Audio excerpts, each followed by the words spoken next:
Chers téléspectateurs, bonjour et soyez les bienvenus dans cette édition, le développement. La MINUSCA a officiellement remis des certificats aux députés juniors. Cette reconnaissance marque l'aboutissement d'un engagement citoyen fort et prometteur pour l'avenir démocratique de la RCA. La cérémonie s'est déroulée à l'hémicycle de l'Assemblée nationale en présence de plusieurs invités. Reportage Marielle Mokonji. Au-delà d'une simple cérémonie symbolique, cette initiative de la MINUSCA illustre l'importance de l'inclusion des jeunes dans les processus décisionnels. En valorisant la voix des députés juniors, l'organisation et la communauté internationale encouragent non seulement l'éducation civique, mais aussi la préparation d'une relève politique consciente et engagée. Dans un pays en quête de stabilité et de consolidation démocratique, miser sur la jeunesse et investir dans la paix durable. À cet effet, écoutons les propos de l'un des députés juniors. Tout à l'heure, j'avais présenté mon mini-projet tiré de l'ODD 12 qui parle d'établir des modes de consommation et de production durable. Et j'ai tiré comme thème « Optons tous pour une bonne consommation et une bonne production durable ».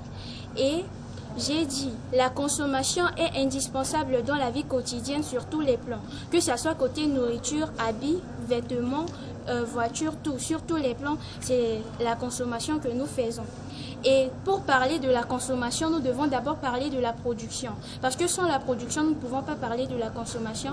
Et donc, j'ai comme objectif général d'encourager les jeunes à adopter des comportements durables dans leurs habitudes de consommation et les encourager à produire eux-mêmes localement à base des produits naturels. Car nous sommes riches des ressources naturelles et minières.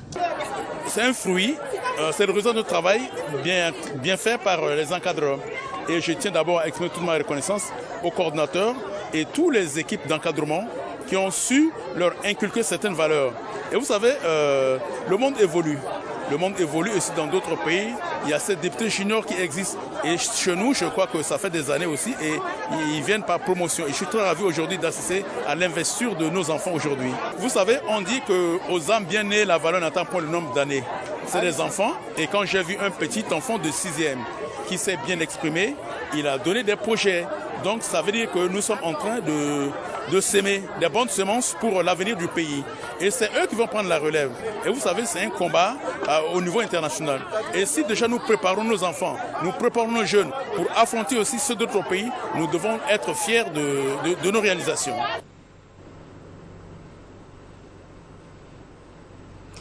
Le réseau pour le leadership de la femme en Centrafrique RELEVCA a tenu le vendredi dernier un atelier de formation avec les femmes du dit réseau. L'objectif est de leur permettre d'avoir des activités génératrices de revenus. Ce moment d'apprentissage était déroulé en présence du chargé de programme AGR, Adja Rachida Mamba. Reportage Urgi Samo et Cheryl Malimbassa.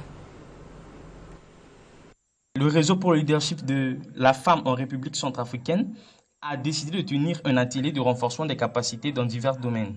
La sponification, qui est la fabrication du savon antiseptique qui se fait à base d'huile de palme, bissap, beurre de karité et le savon communément appelé savon acide.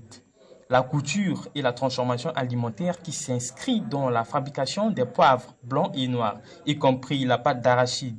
Pour la chargée de programme AGR, cet atelier a été réalisé sans l'appui d'un partenaire, mais sur le front propre du dit réseau, et que cette formation est de renforcer les femmes sur les activités génératrices de revenus pour l'autonomisation de la femme. Oui, c'est une activité qui concerne l'autonomisation de la femme, les activités génératrices de revenus. Et dans le programme de cette activité de renforcement de capacité, dans le cadre des activités génératrices de revenus, nous avons choisi 4 domaines dans lesquels les femmes apprennent à réaliser des activités qui puissent générer de revenus. Et c'est dans le cadre de l'autonomisation de la femme, à savoir la saponification, la couture, la transformation du produit alimentaire. La saponification consiste à fabriquer du savon à base de matières, des produits locaux. Donc les femmes apprennent à la fabrication du savon. Savon toilette et savon de linge. Oui, vous savez, on prône en ce moment l'autonomisation de la femme, l'entrepreneuriat féminin.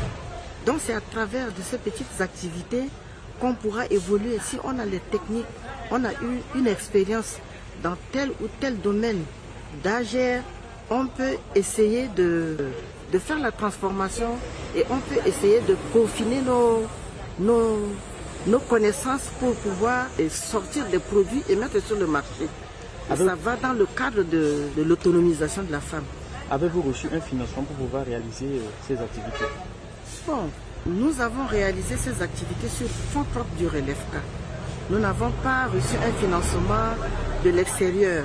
On a pu faire par rapport à ce qu'on a, en attendant que les partenaires vont pouvoir nous venir en appui. Avez-vous un dernier mot? Bon, nous avons réalisé ces activités sur fonds propres du RELEFCA. Nous n'avons pas reçu un financement de l'extérieur. On a pu faire par rapport à ce qu'on a, en attendant que les partenaires vont pouvoir nous venir en appui. Poursuivons ce bulletin avec le lancement officiel du parti politique dénommé Mouvement pour l'émergence par la gouvernance appliquée de Centrafrique, en abrégé Méga Centrafrique, a eu lieu le vendredi dernier au Centre culturel Samba Panza à Bangui, en présence du président Ange David Yembouassa ainsi que les autres membres du bureau exécutif.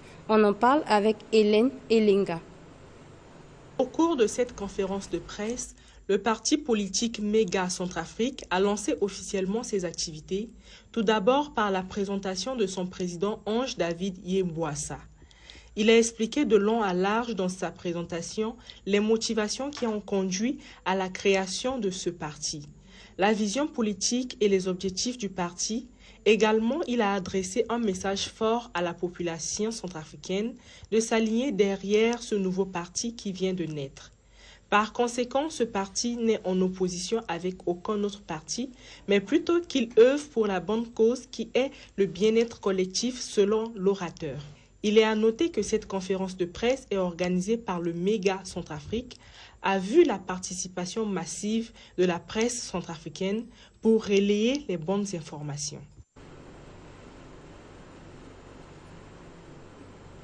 L'opération citoyenne Kwachi-Kodro se poursuit avec l'engagement des hautes autorités, la jeunesse, la population et les associations affiliées au MCU.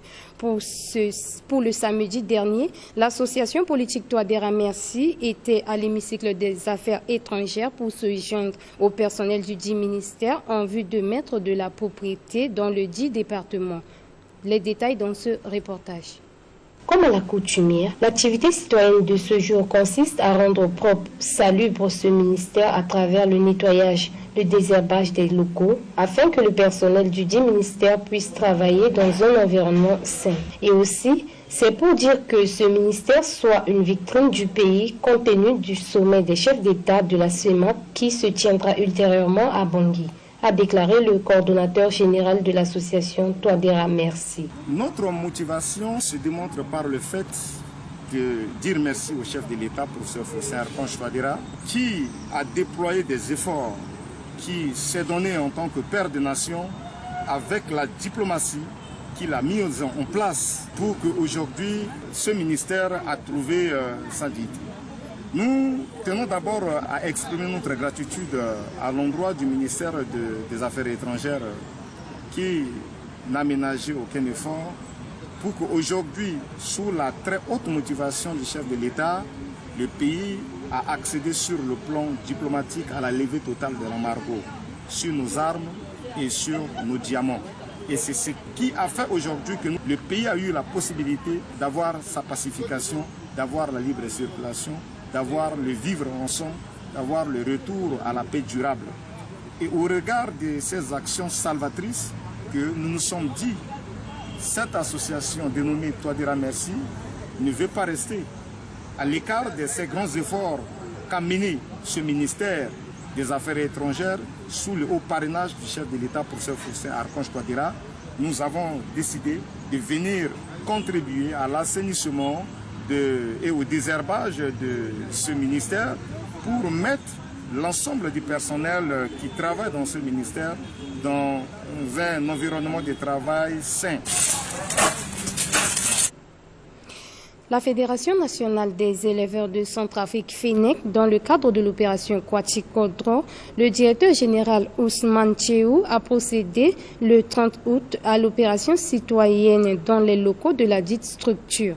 Reportage Blondé Bambi.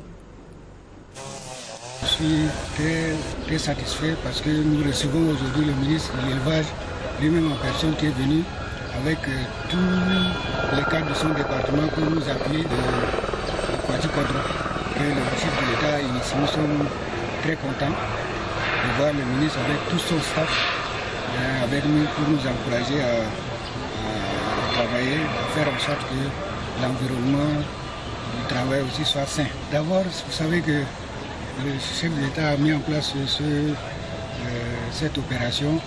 Ça permet à chaque citoyen d'être en bonne santé. Parce qu'il faut qu'il y ait un environnement sain pour mieux travailler. Et nous avons profité de cette occasion parce que, vous savez, le siège de la FNEC à une certaine époque était des meilleurs sièges des organisations en Afrique centrale. Alors les crises se sont succédées, le siège a été saccagé et nous avons profité de cette occasion pour montrer au ministre le bâtiment qui a été saccagé. Et puis le ministre nous a dit que non, il a pris en compte la réhabilitation de ce siège dans le cadre du projet PAG. Donc nous sommes très contents de sa venue ici et puis très contents de la nouvelle que nous avons reçue. Enfin, les artistes musiciens centrafricains ont élu les nouveaux membres du bureau de l'Union des musiciens de Centrafrique pour un mandat de 3 ans le samedi dernier au centre Jean 23 au cours d'une assemblée générale extraordinaire. Le compte rendu avec Junior Prince Maliavo.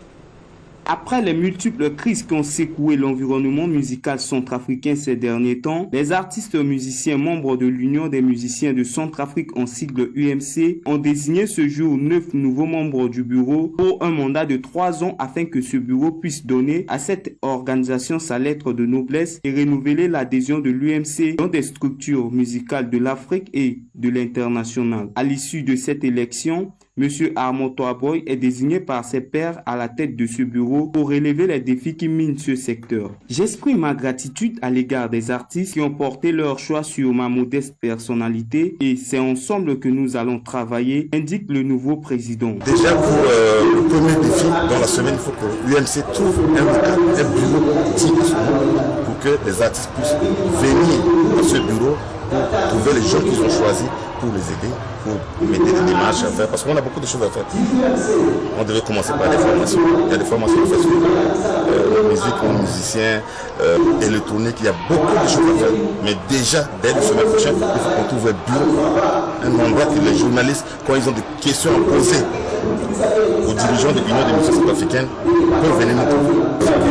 Les attentes ne seront pas déçus. Ils ne seront pas déçus, mais ce n'est pas un travail que nous sommes, c'est un travail d'équipe. Et avec les artistes, on a pu qu'on va avancer pour faire le travail qu'ils nous confient. Pendant 3 ans, ce bureau doit travailler pour renforcer les capacités des musiciens afin qu'ils soient efficaces et visibles sur le plan régional et international.